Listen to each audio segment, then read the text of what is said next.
Everyone thinks of changing the world, no one thinks of changing themselves. Very famous quote. And you can change yourself. The brain is plastic. You can learn well into adulthood. And once you identify what your Kung Fu is, what that thing is that you want to get truly great at, then it's about applying yourself. It's about execution. It's about actually doing the things to get there. But here's the critical part. Man cannot remake himself without suffering, for he is both the marble and the sculptor. Every time I hear that quote, it gives me chills. Because here's the fundamental question everybody has to ask themselves. Don't worry about who you are today, right? I didn't worry about who I was when I was failing in film school. That didn't matter. What mattered was who was I willing to become and what was the price that I was willing to pay to get there. And that is what my mom didn't understand. What she couldn't see when I was a kid, that nobody could see when I was a kid, that in me was ambition. I knew one day I would be rich and one day I would have six-pack abs. And so if I was going to make the change in my life, I had to begin to look at things as they were. I had to take the red pill. I had to live in the world not as I want it to be, but as it actually is.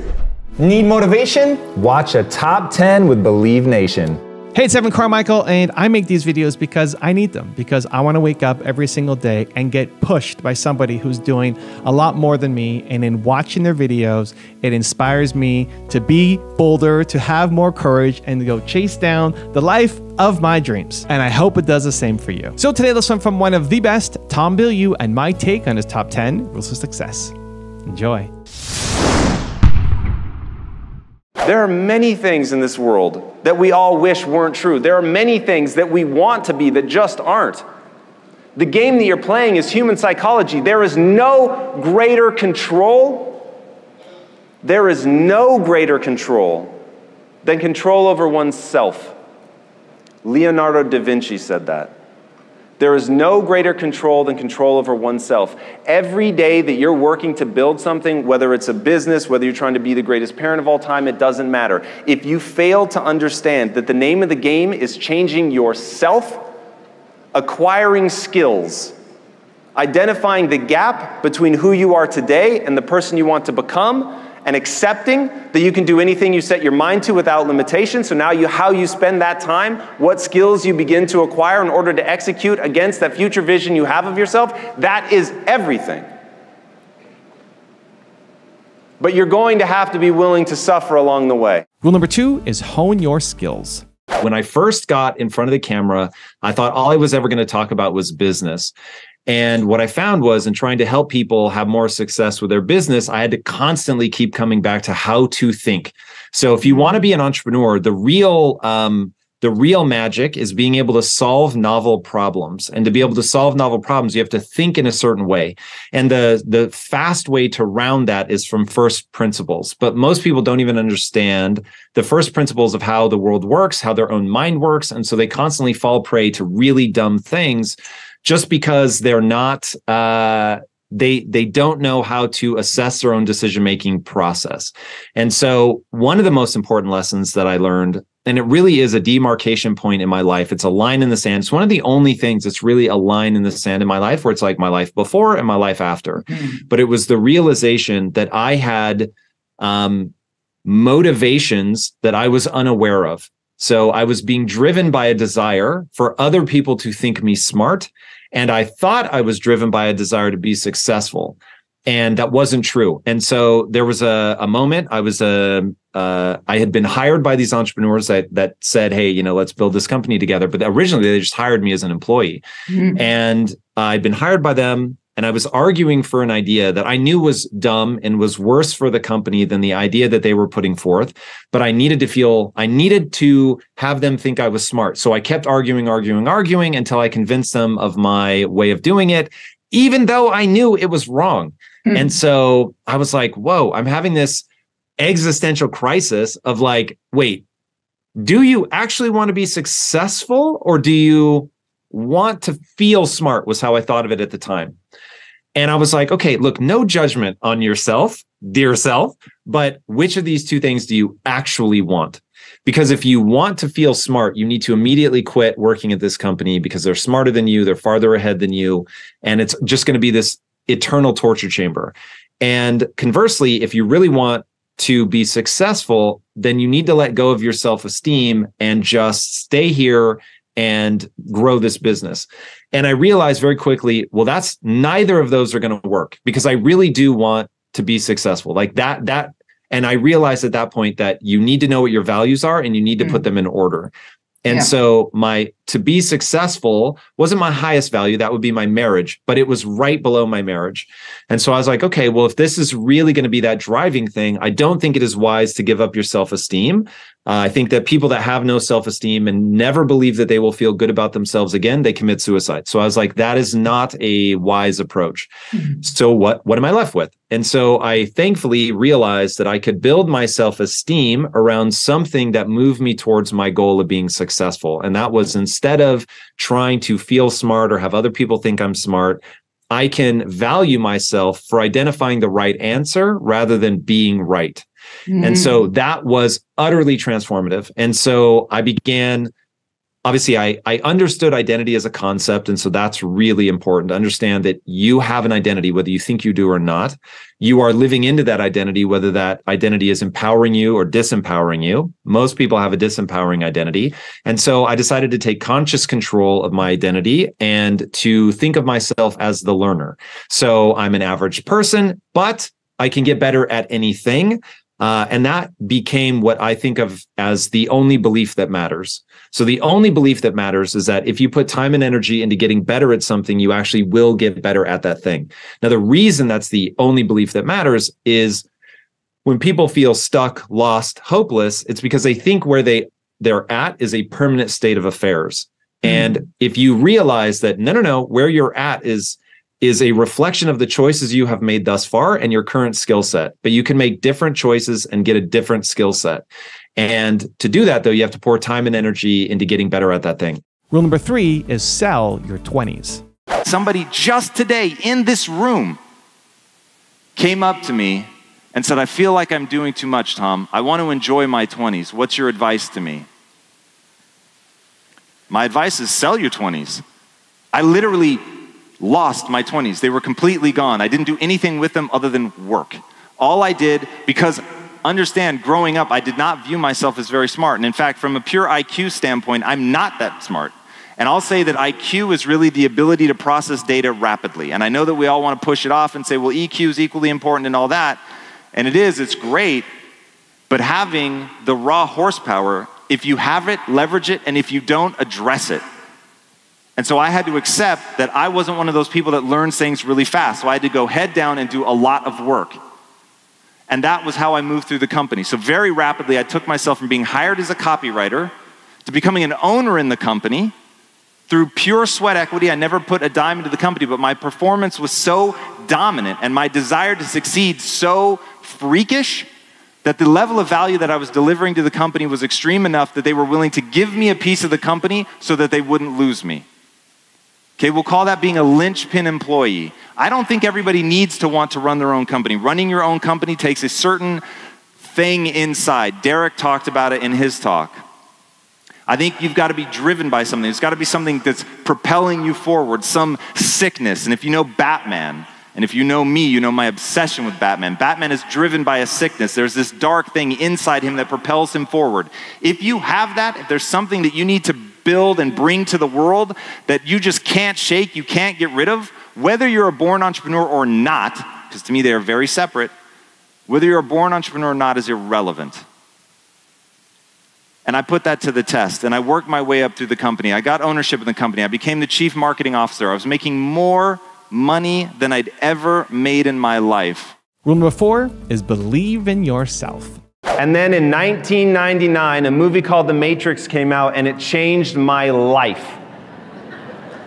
This movie, I'm not kidding, this movie gave me the framework with which to think about how life really is. And in the movie, Morpheus says, you have 2 options. You can take the red pill or the blue pill. Take the red pill. Now, the red pill's only promise is that you're going to wake up in the real world. You're going to understand the way the world really works. Because there's one thing I can tell you, and this is true of everyone in this room right now. The Matrix has you. Because the matrix is your mind. The matrix is the web of lies that we all unintentionally pull over our own eyes, that limit our beliefs, that limit the things that we think we can be. In that moment where I had failed in my thesis film, I thought that meant I was a failure. I didn't understand that there's a difference between failing, which is temporary, and being a failure, which is permanent. And the movie The Matrix made me question everything that I believe. Now, here's something from neuroscience. Think about this for a second. Your brain is encased in total darkness and silence. It never sees light. And yet, you recreate this world faithfully enough to be able to move around it without bumping into too much stuff. But the reality is there's actually a dime-size area where you have no sight, dead center in each eye, where the optic nerve connects to the eye, but you don't see it. Why? Because the brain is filling it in. The brain is making its best guess as to what's there. And once I realized that's how the matrix works, for good intention or ill, it doesn't matter, but something is constructing the world around you. And once you understand that that world is a construction, it is made up of your mind. Right now, in this moment, you are choosing to believe a whole host of things. But those beliefs are a choice. And understanding that those beliefs are a choice will set you free. The biggest piece of advice that I have for you guys today, and if you remember nothing else that I say, remember this: do and believe that which moves you towards your goals. Period. Of everything you choose to believe about yourself. And right now, the things you believe about yourself are so crazy that your worst enemies probably don't think about you the things that you think about yourself. Also, to make sure you're actually taking action after watching this video, I've designed a special free worksheet just for this video. The worksheet will highlight all of the lessons learned in this video, as well as pull out our 3 favorite learnings and quotes that will inspire you to actually do something. The worksheet will also give you space to write down what your key takeaways are and your specific plan of action to make sure you're getting results. If you want the worksheet designed specifically for this video, absolutely for free, there's a link in the description below. Go click on it and start building the momentum in your life and your business. I'll see you there. Rule number 5 is make experiments. In business, you have your best guess. It's terrible. It's the equivalent of thinking everything revolves around you. And so you create an experiment. So every experiment is meant to show you or to hypothesize about what you need to do to overcome the obstacle that stands between where you are and where you want to go. So you've got a goal, you're in a place, and there's something between you and achieving that goal. So you come up with your best guess as to what you would need to do to overcome that obstacle and get closer to your goal. You then do that thing. So this is the physics of progress. Yeah. Hypothesis, you run that test. That test is going to fail to some degree. And you realize, oh, wow, okay, so I had my belief about what things were and how to solve this problem were wrong. But in taking that action and being willing to fail, I call failure the most information-rich data stream on planet Earth. So no one should be afraid to fail, but you should be terrified to lie to yourself about the results. Yeah. So you failed to some degree. You assess that data. Did you make any progress? Did you move a little closer to your goal and just not as efficiently as you would like? Did you stay in exactly the same place, or did you move backwards? So you assess that, and now you're a little bit more informed. You're now closer to Newtonian physics. And so now you go, okay, well, I've learned something, but I still can't do GPS, right? So what's going to be that next thing? To figure out that next thing, you're going to run now a Newtonian experiment. You're going to find out where that breaks down. How much farther did that get you closer to your goal? And as that then lets you down, you're like, okay, I got closer, but I didn't get as close as I wanted, or I didn't go as efficiently as I need to go. So now take your learnings and you do that next thing. And you just keep repeating that loop, and you'll make ever, closer progress towards your goals. Rule number 6 is know your why. The world is changing, and I cannot say that emphatically enough. I'm sure there are gaggles of millennials here. Millennials are just the first wave of a shift that is coming. The world is moving to a commerce style that is driven entirely by impact.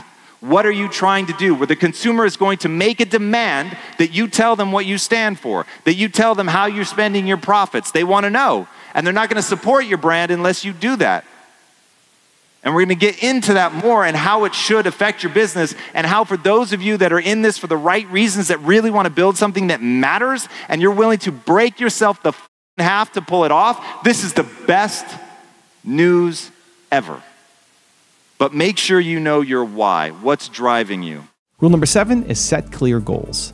There's two kinds of happiness. There's momentary happiness and there's framework happiness. Framework happiness is what matters. Framework happiness is about becoming something.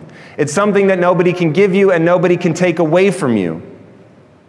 Framework happiness is the thing that you want to build your life around. And I am assuming that you are here today because you believe to the core of your being that you can do something more, that you can execute, that you can build a business, that you can make your dreams come true.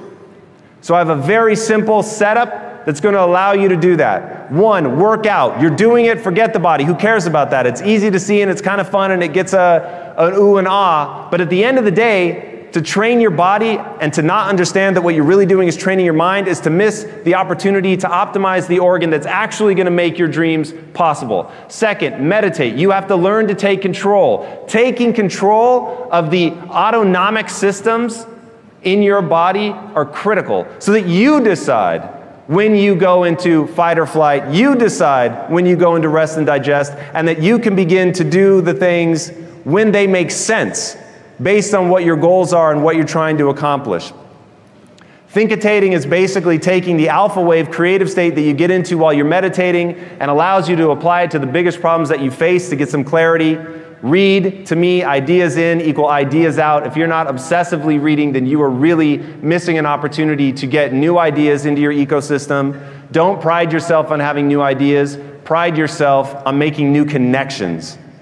And then always keep a list of the most important things that you should be doing to move you towards your goals. Go through that list every day, and you should be doing all of this before you talk to anybody else, before you check an email.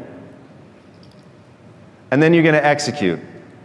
Execution is the only thing that matters, but how do you execute? It starts with having clear goals. You need to know exactly what it is you're trying to accomplish. If you don't know what you're trying to accomplish, you're never going to get there. That is simply the truth. Rule number 8 is don't waste time. The thing that we agree on is that there are physics to everything. Totally. So success has physics. And if you're not trying to do something that violates physics, then you're going to be fine. And so how you get there is somewhat irrelevant. Yeah.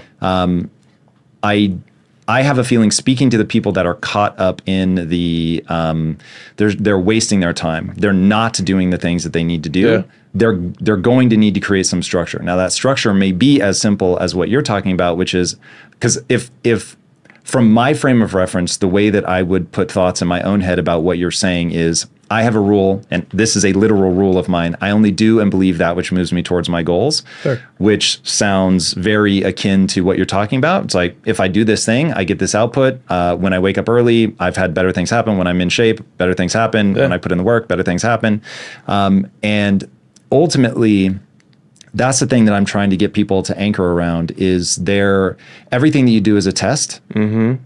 Your test will have results. It's what I call the physics of progress. So to make progress, one must have a hypothesis, know where you are, know where you want to go, understand the obstacle between you and that, come up with a hypothesis about how to overcome that obstacle, run that test, look at the data.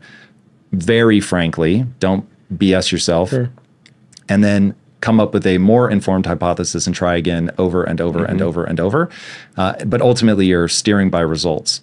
And I think very often people either don't know how to, in fact, I think there's a few things that will happen. One, they don't know how to conceive of the problem, so they don't understand the obstacle.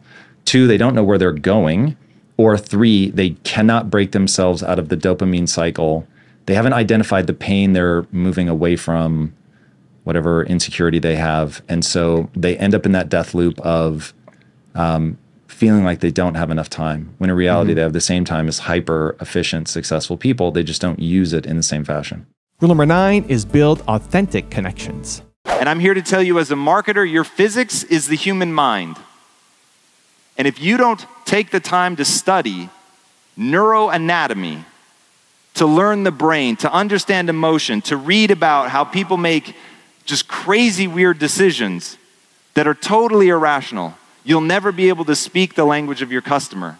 So figuring out social media, which I'm sure is way overplayed in terms of how we talk about it, but way underutilized in terms of its potential effect if you can find the humanity in it. The idea behind technology isn't to form fake relationships. It's to communicate and add value. It's to show people who you really are. It's to get to a world where you're able to build authentic connection with your consumer.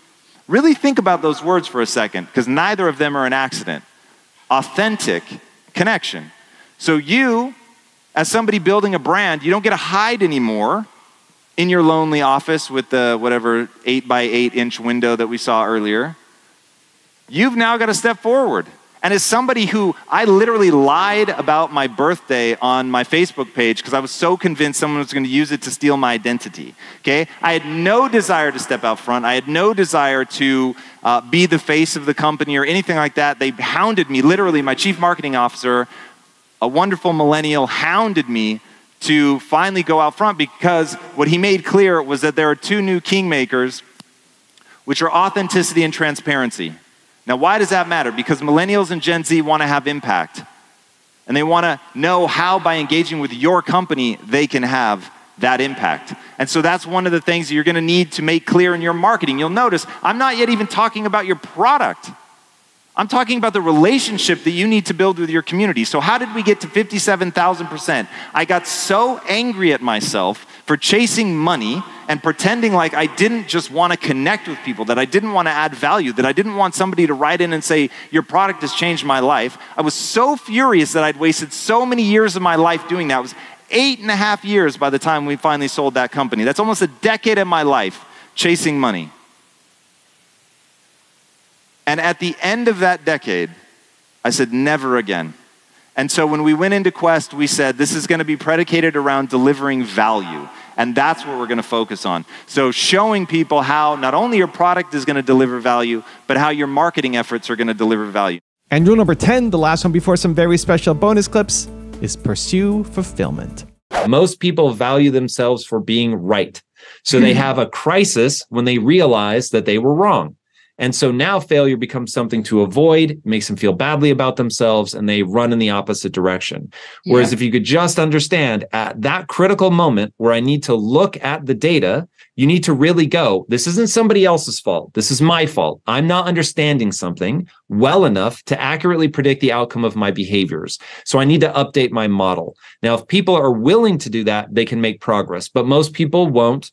They will avoid failure at all costs, and they will stay static in their lives and wonder why they're profoundly unhappy. Going back to, you're having a biological experience, and nature wants to make sure that you're making progress. And so if you're not making progress, you have this sense of, what am I doing? I'm wasting my life. And people will get that feeling even if they're a billionaire. If they're not making progress, and then they're so distraught because they're like, I have all this money, I can buy all these things, but it's not making me feel better about myself. And so then you come to the final thing, and then I will hand it back to you, which is, in life, you have to understand that the only thing that matters is how you feel about yourself when you're by yourself. And the cheat code to that is to pursue fulfillment at all times.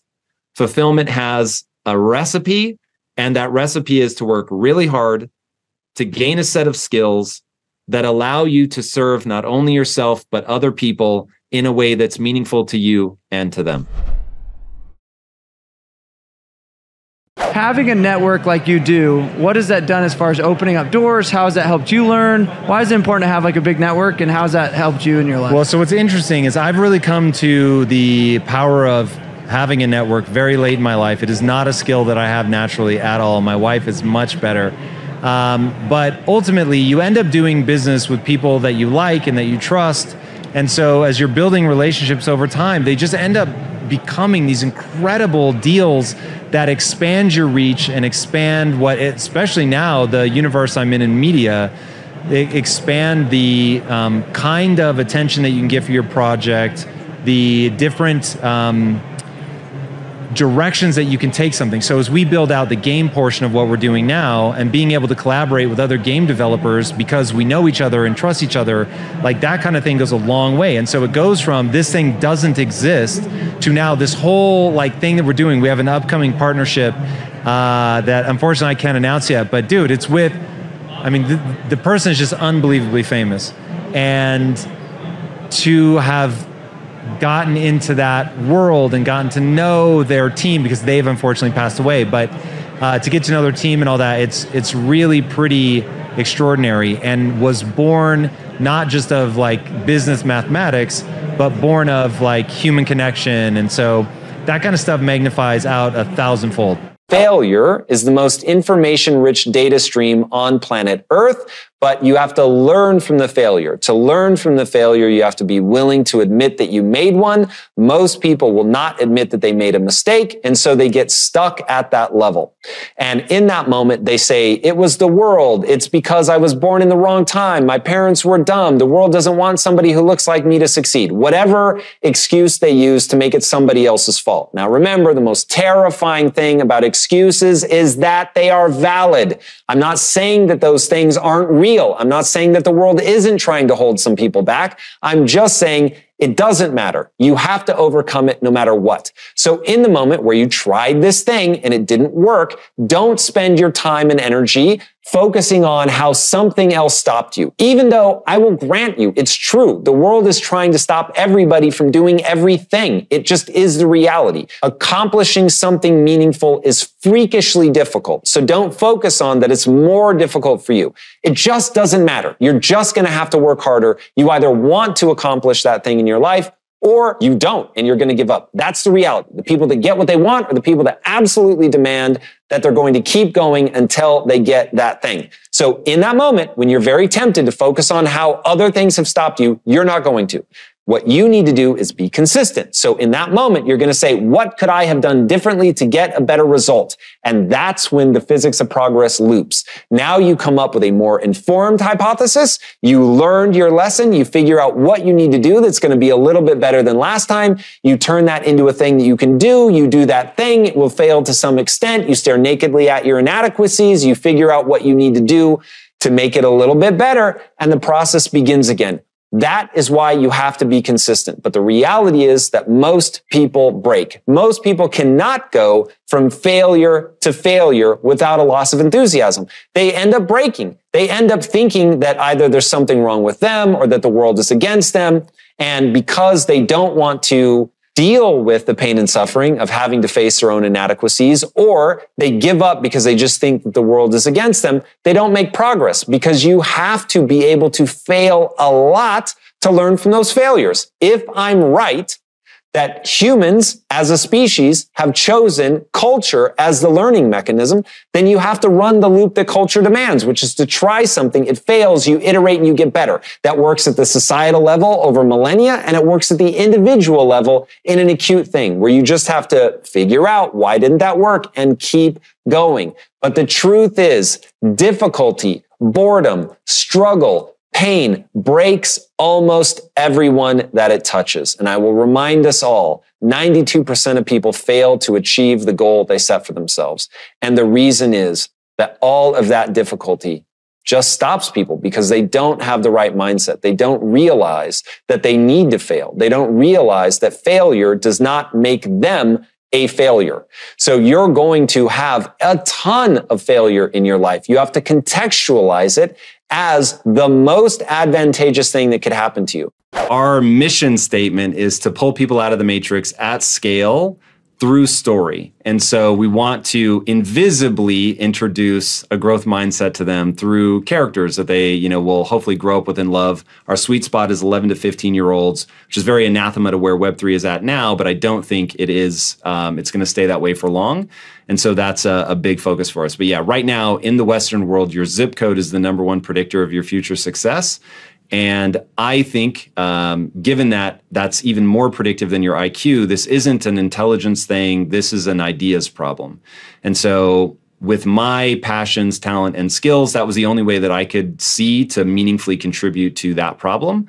And I really think that just like stories have impacted me by introducing me to ideas. And the example I always give is Star Wars introduced me to Yoda, Yoda introduced me to the Tao Te Ching, and then Taoism changed my life.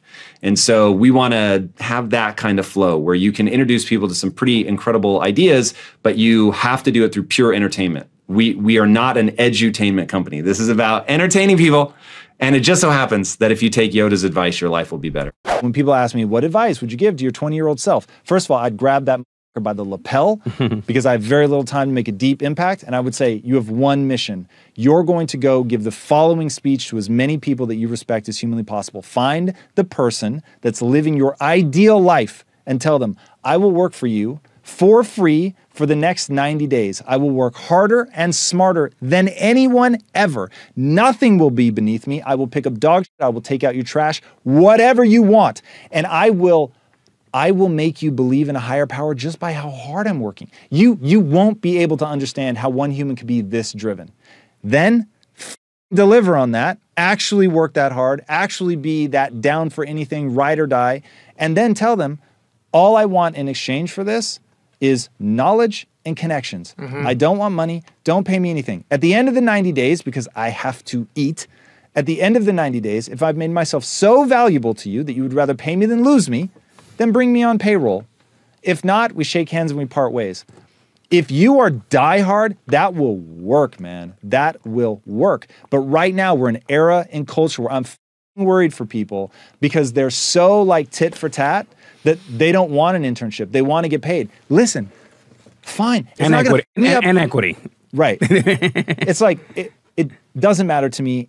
I'm already rich. Like, this isn't a thing that like hurts me somehow or woe is me. This is like a guy whose life is predicated on being able to help other people live their best life. I'm telling you, my biggest piece of advice, go learn. Go learn. I have an idea, which I think is actually the same idea that I encapsulate as action cures all. And what I'm trying to get people to understand, all that anxiety, all that worry, it will go away if you start taking action. Now, hiding in that is, you have to face it so that you can take action. But the idea is to get busy solving the problem. And I don't know how much you know about Andrew Huberman and you can reprogram somebody's thinking by getting them to move their eyes laterally. And the reason he hypothesizes, and this makes a ton of sense to me, doing it now, is that, feel better. Is that when you move forward, your eyes are constantly scanning to the sides to keep you moving on your path. So it is the thing that we do when we are moving forward. And so you're giving the brain the subtle signal that I'm moving towards this, I'm dealing with this. And so there's a sense of like lowering of the anxiety, which 100% I experience every time I'm like really concerned about something. I'm like, if I just start building out a plan and going and attacking this, I'm going to change my neurochemistry, guaranteed 100%. And it's the one thing, to your point, that people don't end up doing. Like they never turn and face it because there's the most friction right before you break through and are like, oh, no, I'm dealing with it and everything's going down. Because you don't want to look at it. You don't want to deal with it. What was your system for decision making? Because I can imagine you have to make tons of decisions with not all the info. And then behind that, there's more and more and more decisions. What have you found looking back was effective and worked for entrepreneurs that might be listening and have to make some of their own decisions to grow or scale? What were some things you learned from that experience? Always better to make a decision and be wrong than be afraid to make a decision. So not making a decision is like a guaranteed wrong answer. So going in, making a decision, and then learning rapidly from what you've done, like that's the key. To not let your ego get tied up into whether or not you made the right decision. Okay, it didn't work out, fantastic. What are you learning and how are you going to apply it moving forward? And so that's one thing that I'll say, I'm not afraid to make decisions. So I'm also not afraid to be embarrassed. I'm not afraid to be wrong. I'm certainly not afraid to admit that I was wrong. So really buying into the notion of extreme ownership to learn from your mistakes. So that was, that's any entrepreneur has to be able to do that. And the ones that get tricked into thinking that there's a way to make all the right decisions all the time. And so they want to go slow and they want to really think about things. Right, yeah. It's like they're just going to end up being paralyzed. Now, that doesn't mean that you don't try to make a thoughtful approach whenever you can, but it does mean that you have to be able to make decisions under a live fire. And you've got to be able to make them quickly and you've got to be able to learn even faster. The important thing here to note is that everyone needs an ego. Everyone needs self-esteem. Everyone needs to feel good about themselves. And the crazy thing, when you really stop and think about suicide, and this is a new obsession of mine, if you stop and think about suicide, what has happened? That person believes, falsely, but they believe that they'll never be happy again, that they'll never feel good about themselves again. And that's why it's referred to as a permanent solution to a temporary problem, because that will pass. But in that moment, it feels like it couldn't ever go away. So we need to find things that make us feel good about who we are. Because when you lose a sense of feeling good about who you are, life truly feels hopeless. So that's critical. And people often talk about, to stay away from an ego, to not pride yourself on things. But I'm telling you, that person prides themselves on not having an ego. And so it becomes what you pride yourself on is absolutely incredible. Now, don't make the mistake that I made. I used to want to be smart. When I talked about being the king of remedial jobs, it was because I wanted to put myself in situations where I was the smartest person in the room. And in doing that, I was always going into smaller and smaller rooms. But it felt so good to be right. And the problem was I was wrong a lot of the times. Now, when this one finally came to a head, my business partners, who were far smarter than I am in terms of IQ, processing data, which I define IQ as your ability to process data rapidly. They could process data very rapidly. And we would get into arguments and I would always lose, and it was very frustrating. And I remember one day, finally, I actually convinced them to do something my way. And I realized, oh, I just won the argument, but I know I'm wrong. And so now what? I've gotten what I thought I wanted. I finally won this victory. If I don't feel smart myself, at least I'm getting reflected back to me that I've solved the problem. And now I feel totally stuck. Because if I really want to move towards my goal of getting rich, it does not help to do things that I know are against the company just to be right. And in that moment, I realized what I had to do was switch my self-esteem from being right to pursuing the right answer faster than anyone else. And then putting energy behind that and being like, oh my gosh, Timmy came up with the idea, or it was Sally, and Sally, oh my gosh, it's amazing. And giving them so much energy to try to see it through because that's the right idea. And then I began to develop my reputation of being the guy that even if 3 seconds before that I'd been fighting for another idea, once I realized I was wrong, I would admit it. And it's amazing what reputation you can build around that. And it is way more effective for business. Only execution matters. Burn that into your nervous system. Get a tattoo. Do whatever you need to do to remind yourself, only execution matters. Thinking about it, feeling good about it, those are awesome. But if you have a vision of something you're trying to do, become, whatever, and you don't execute against it, and I don't need you to want to build a big business. If you tell me you want to be the greatest parent of all time, then I'm going to ask you, what are you doing to execute on that goal? What are you doing? How do you define it? What are your deliverables? What are the metrics by which you're judging yourself? And by the way, if you don't want a grand goal, you don't need one. But then say, what I'm trying to do is get centered. I'm trying to experience happiness.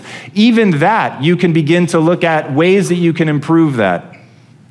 Now, I very much subscribe to the theory that the human animal is an active species, meaning it will forever be moving forward. I think that's a good thing. It's one of the most exciting things in my life. And I have 3 fears. 1, brain damage. That freaks me out. 2, losing my wife because, damn, that woman's cool. And then 3, I don't ever want to feel like I've hit the end of what I can do. I always want to feel like there's something more that I can learn and grow into. So keeping in mind, execution is how you get there no matter what your path is. What does the meditation process specifically look like? Dead simple. So I use what I call Just Breathe. So it was born of Mark Divine's box breathing. At least he was the one that introduced it to me. So he preaches, do it 4 equal parts. So you've got the inhale is the exact same length as the inhale hold, exact same length as the exhale, exact same length as the exhale hold. Now doing that made me feel out of breath. I just felt weird. So what I started doing was I'm going to maximize the pleasure in each part of the breath cycle. So for me, it happens to be a sort of medium inhale, a very short inhale hold, a rapid exhale. I just let the air out. And then a very prolonged exhale hold. Mm-hmm. And that rhythm feels awesome. And I do that for 10 or 15 minutes and I can get into an alpha wave state. I feel calm, creative. It just feels awesome. That's one of those things that people that haven't tried meditation or tried it but never got to the part where it feels awesome, my heart breaks for them. It is a tool I rejected for so many years because it felt wussy to me. And remember, I'm the guy that had to learn to toughen up. So I feared that was like backwards momentum. And so finally, when Mark Divine looked at me and was basically like, stop being an idiot and try this. And he's like this tough ass Navy SEAL. Yeah. I thought, all right, I'm going to try. And then it changed my life. What is that mindset of constantly working on yourself without judging yourself to a deeper level, without doing it in a way that always pulling you down, but always pushing you up? And you're doing that in your relationship. Whenever I watch relationship theory, I think the conversations you and Lisa have, incredible. So it seems like you're doing it in all areas of your life. Which area did it start in? Which areas did it evolve to?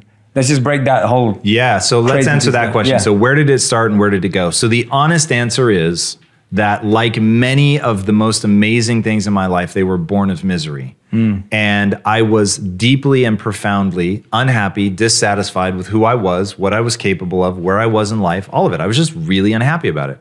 Now, the one good thing is I've always met things like that with, and what can I do? And I have a bias towards action. And then I've cultivated that bias towards action, which is how it's gotten extreme and is permeated into every area of my life. Okay, so it starts with it's this dark place. This, like I said, I failed in film school. I didn't fail in film school. I graduated second in my class, but there was a failure that was so emotionally catastrophic that everybody else would have been like, oh, you got a B, like what's the problem? Sure, I got a B in the class, but I didn't walk away with a thesis film that I could use to get a job as a filmmaker. So for me, it was like, whoa, I just lost massively. So I'm, in this very dark place. I'm broke as the day is long. I can't afford furniture. I literally sit on the floor in my unfurnished apartment like that. Just it's a normal phase that people go through, but then put on top of that I'm feeling down and stuck, like I don't know where I'm going to go. Propensity towards action kicks in. I start reading. I'm learning about the brain, figuring out how much of this can I change. I realize I can change it. And then that change felt so good. And even let's do a thought exercise. This is for people listening because you're already there. But for anybody listening, and you're listening to Jay because you want to get there, you see something, which by the way, you feel when you're with him, it is real, and I love that about you. But like this sense of peace, like the normal slings and arrows of life, he's found a way to deal with. I won't say that he doesn't have them, but he's found a way to deal with it, and that's what you're looking for. So going into that, it's like, if you are in a dark place and you hear, change is real, change is possible, doesn't that lift your mood? Don't you want that to be true? And once you allow it, because you have to allow it, once you allow that to lift your mood and you're like, I feel better just by thinking I can change. That was huge for me. That was like moment one, was when I realized I actually can change. So this thing that feels like a death threat, this like smothering cloud of just like despair, it can clear away. And it immediately, and it's not like, oh, it went from gray skies to blue skies. It wasn't that immediate, but it literally immediately a lighter load just because I realized I can change. So I was like, whoa, I can change.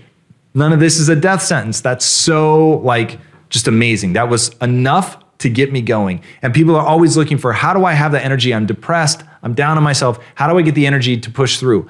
Man, you've got to find a way to find energy in that. You can change. So whatever position you're in right now, you can change no matter what it is, no matter how horrific, no matter what you've been through, no matter what you've done. Like there is a way out from under it. But part of it is allowing that sense of lightness to be there. So I allowed it. I switched my self-esteem from being right and being smart to being the learner who was always willing to admit that he was wrong, identify the right answer, give credit to the person who thought of it, and put more energy behind it than anyone else. And that became my driver. Now, what did I do with that driver? I turned that change in attitude, along with my co-founders at Quest Nutrition, into building, as Vishen said, the second fastest growing company in North America, valued at over $1 billion. Every financial dream I'd ever had in my life come true. But at the end of the day, the only thing that mattered had nothing to do with the money. And it had everything to do with, we set out to build a business around value creation. We set out to actively ask one question: what would we do and love every day, even if we were failing? And that, for three very different reasons, ended up being attacking the pandemic of the body, trying to help people live a more beautiful life. And there were times where putting that value first meant that we did things that were less profitable. There were times where we put that value first and it was outright stressful to the company. But that was the driver. And that was the thing that actually allowed us to grow, because people could feel that this company was different. They could feel that we weren't after the sale. They could feel what we wanted was to help. And in today's world, leading with that, as you guys know, if you're at this conference, can have tremendous rewards. As Gloria Steinem says, the truth will set you free, but first, it will piss you off. The reality is, if you want to achieve something great in your life, you've got to be willing to accept who you really are right now. You've got to know exactly what you're good at and what you're not. And the reason that the truth is going to piss you off is it's going to hurt. It's going to hurt to acknowledge that you're not yet who you want to be. It's going to hurt to know that you're not yet capable of the things that you want to be capable of. And it's really going to hurt to know that the things that people say behind your back, the things that they say to hurt you, that they're actually true, that they're right. They have a point. You aren't good at that thing. You aren't as good as you could be. You did embarrass yourself. You have fallen down. All of those things are almost certainly true. But when you can look at those things, when you can stare nakedly at your inadequacies, when you can really stop and not protect yourself with ego, but protect yourself by knowing that you're going to learn from where you failed. You're going to learn from the places you've fallen down. You're going to learn your inadequacies so that you can build something new, so that you can move from that place into a place of purpose, into a place of skill set where you can dominate the field because you've built those skills. But if you don't first acknowledge that you need to build them, you can never begin the process in earnest. And as Michio Kaku says, all great ideas come from a picture. You've got to know what you want. You've got to know what that thing is that you're building towards. You've got to know exactly who you're trying to become. And once you have that crystal clear vision of who you want to be, it is far easier to acknowledge who you really are. So you've got to start with that picture. You've got to accept the reality, pain and all. You've got to have that picture. You've got to know where you're going. You've got to know what the skills are that you need to build in order to get there. And once you do that, once you have that picture, and that picture is your obsession, it's the thing that you think about, you dream about, you put it up on your wall, you tattoo it in your mind, you know exactly who you're trying to become. If you do that, if you're honest with yourself about where you are, and you know exactly where you want to go, you can go anywhere. The world that we're all living in is our own construction, and I think that's the thing that people are missing. We have literally created this world, and if this world is delusion, if this world is destruction, if this world is filled with more bad than it is good, then that is a process of our thinking. That is a revelation of how our minds work. It is a revelation of what we have built internally. So as Leo Tolstoy said, everyone thinks of changing the world, but no one thinks of changing themselves. If we're actually going to make change in the world, if those things that you have in your mind, the vision of what you want to bring to the world, all of the ills that you want to correct, if you're actually going to correct them, you have to look inward and begin asking, how is this your responsibility? What are the things in your thinking that have helped manifest this world, that have manifested the problems in your own life, and that will, my friends, I promise you, manifest the solutions? And as Stephen Hawking pointed out, the greatest enemy of knowledge is not ignorance, it's the illusion of knowledge.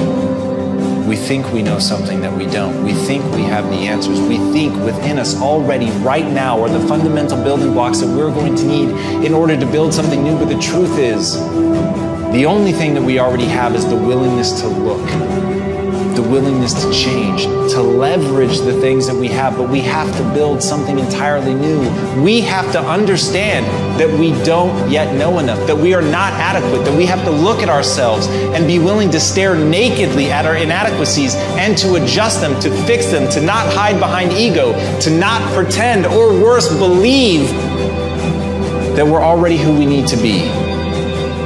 Because the only promise I can make you is you're not yet the person you need to be to execute, to create the change that you want to make.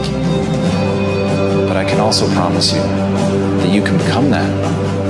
that if you're willing to do the hard work of looking internally and building something new, if you're willing to tear yourself down, if you're willing to brick by brick disassemble that thing that has been built by accident inside of you and move forward with a new level of intention and build something, an entirely new structure, with your eyes open, with embracing and accepting a lack of knowledge but never ignorance, of not holding on to old ideas, but to ask of everything that you choose to believe, does this move me towards my goals or not? And if it does, then you do it. If it does, you believe it even more. But if it doesn't, right then, right there, you drop it.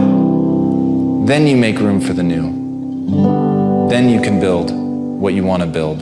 Then we'll have the change that we want.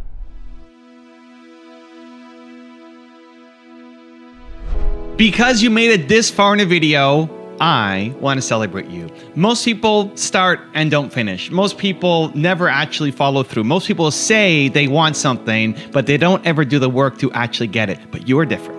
You are special. Believe Nation, you made it here all the way to the end, and I love you. So as a special celebration, if you put a hashtag believe down in the comments below on this video, I will showcase you and celebrate you somewhere on the screen in a future video because you are awesome. For 10 more amazing rules from me, check the video right there next to me. I think you'll love it. Continue to believe, and I'll see you there. Humans are built to serve. It's in my new book, Built to Serve. If you're not happy, it's because you're not serving. Either serving the world or serving the closest people to you. But if you're not happy, it's because you're not serving. And so I want to help other people who are struggling.